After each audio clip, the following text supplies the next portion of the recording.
जल लेने के लिए हरियाणा से, उत्तर प्रदेश से, दिल्ली से, मध्य प्रदेश से वहाँ आते हैं। और ये संख्या कोई लाखों में नहीं है, ये संख्या करोड़ों में है। और ऐसे समय में हमको ध्यान रखना होगा कि चूँकि भगवान भी नहीं चाहेंगे कि ये आस्था और श्रद्धा का विषय है हमारा, ये कांवड़ यात्रा, लेकिन भगवान भी नहीं चाहेंगे कि लोगों की जान जाए। इसलिए हमारी पहली प्राथमिकता लोगों की जान बचाने की है। उसको ध्यान में रखते हुए हमारी अधिकारी लेवल की अभी बैठक हो रही है। अगर उच्च स्तरीय बैठक की भी जरूरत पड़ेगी तो हम उसको भी करेंगे। मतलब आप इस पे विचार कर सकते हैं कि आगे क्या किया जा सकता है। पहली प्राथमिकता हमारी है कि कोरोना लोगों को बचाना है। सर, एक सवाल है कि देवस्थानम बोर्ड को लेकर के जिस तरह से विवाद हो रहा है, वहाँ के स्थानीय साधु संत भी विरोध कर रहे हैं, तो इसको लेकर के क्या आपकी प्लानिंग है? नहीं, देवस्थानम बोर्ड को लेकर हमारा बिल्कुल स्पष्ट मत है कि अगर कहीं पर कोई दिक्कत है, किसी प्रकार की कोई परेशानी है, तो हम लोगों के सुझाव लेंगे। अभी उस पर अभी आगे अच्छा रास्ता क्या हो सकता है वो देखेंगे। सर, पूरे देश में जनसंख्या नियंत्रण कानून को लेकर के एक चर्चा है, आपकी सरकार इस विषय पे क्या सोचती है? क्या आगे आप भी इस विषय? कोई अच्छा कानून है तो उसको लाया जाना चाहिए, और उत्तराखंड के हित में जो भी कानून होगा उसको हम लोग लाने की कोशिश करेंगे। सर, एक सवाल है कि आप आते ही आपने कहा कि 22,000 नौकरियां का वादा है, तो ये चमत्कार कैसे होगा? नहीं, 22,000 नहीं, 23,600 जो हमारी नौकरियां हैं वो खाली हैं उत्तराखंड के अंदर। इतनी पोस्टें वैकेंट हैं अभी। उसमें से 8,000 लोगों की हम विज्ञप्ति निकालने वाले हैं बहुत जल्दी। और हमने सभी विभागों को पहले ही मंत्रिमंडल की बैठक में, जो मेरे कार्यभार ग्रहण करने के बाद, हमने अपने सभी साथियों से विचार विमर्श मंत्रिमंडल के सहयोगियों के साथ करके हम 24,600 नौकरियां निकालने वाले हैं। ये तो सरकारी नौकरियां हैं। इसके अलावा हमारा प्रयास ये भी है हमारी सरकार का कि हम रोजगार की जगह स्वरोजगार को भी, चूँकि रोजगार सरकारी तो लाखों हजारों में मिल सकता है, लेकिन स्वरोजगार वो हम लाखों की संख्या में देने के लिए भी, उस पर भी हम काम कर रहे हैं।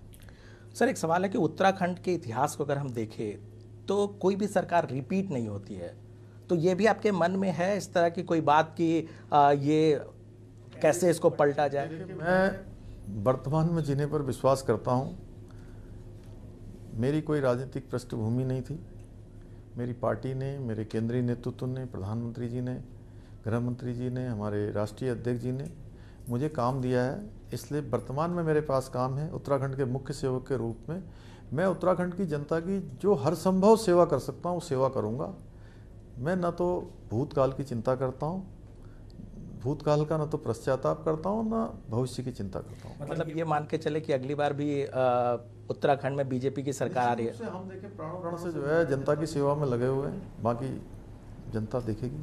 सर, एक सवाल है कि क्या पुष्कर सिंह धामी ही नेतृत्व करेंगे, अगला चेहरा होंगे चुनाव में? देखिए, मैंने कहा कि देश काल परिस्थिति के हिसाब से जब भी पार्टी को जो भी व्यक्ति उस समय के लिए उपयुक्त लगता है, पार्टी उसको जिम्मेदारी देती। मैं पार्टी का एक सामान्य सा कार्यकर्ता हूँ। मैंने कभी नहीं सोचा था कि मैं मुख्यमंत्री बनूंगा या मुख्य सेवक के रूप में मुझे भूमिका मिलेगी। मेरी पार्टी जो भी काम मुझे देती मैं वो करता हूँ।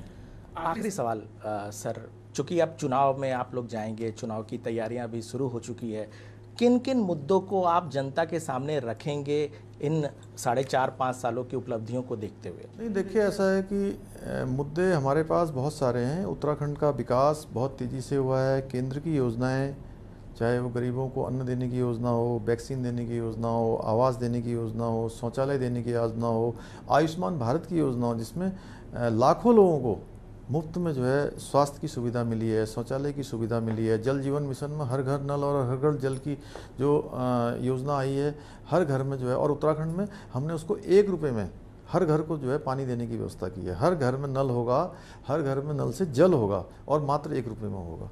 तो ऐसी बहुत सारी योजनाएं। 4 धाम यात्रा में जो हमारे ऑल वेदर रोडें हैं, वो ऑल वेदर रोडों का कायाकल्प हो गया है। दिल्ली से देहरादून जाने के लिए रोडों का कायाकल्प हो रहा है। आगे और भी जो है 32,000 करोड़ की योजनाएं और धरातल पर आने वाली हैं। अभी भारतमाला प्रोजेक्ट है, कोई कनेक्टिविटी नहीं है उत्तराखंड के अंदर, लगातार हो रही है। रेलवे के क्षेत्र में लगातार काम हो रहा है। इन सब चीज़ों को हम जनता के बीच में लेके जाएंगे। नौजवानों को रोज़गार देने की लिए जो हम काम कर रहे हैं उसको लेकर जाएंगे। उत्तराखंड की जो हमारे शहीद हैं, उत्तराखंड के जो आंदोलनकारी हैं, उनके सपनों के अनुरूप उत्तराखंड बनाना हम चाहते हैं। हम इन्हीं बातों को लेकर उत्तराखंड की जनता के बीच में जाएंगे। मुख्यमंत्री जी, आपने बात की नेटवर्क 18 से, बहुत बहुत धन्यवाद।